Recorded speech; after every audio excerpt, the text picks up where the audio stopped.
Now, writing a networking stack is a very serious undertaking. It's responsible for almost all networking traffic in the operating system. It implements dozens of protocols, each of which is specified across hundreds of pages of documentation. And it is the first line of defense for any attacker who's trying to get into the system, other than the ones who are sitting physically in front of the device. It's also just big. As I said a second ago, it's taken us 6 years to get to this point. There have been, plus or minus 10 developers that whole time.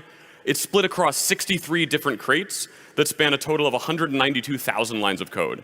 That's more code than the top 10 crates on crates.io combined. So over the past year, the team has finally been getting ready to actually launch.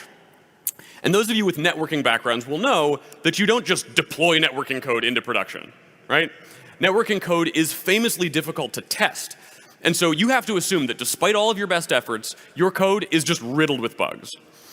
And so for a project of this scale, deploying an entirely new ground-up rewrite of a networking stack, you would expect to dog food in the field for months or maybe even years before you actually ship to real users. And in that time, you would expect to uncover tens or hundreds of bugs that you hadn't seen during development.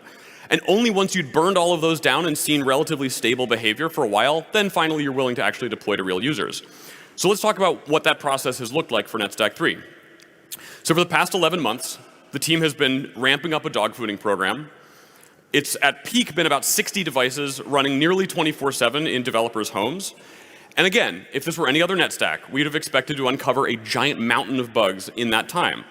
So over the past year, how many bugs did the NetStack 3 team uncover in the field? 3.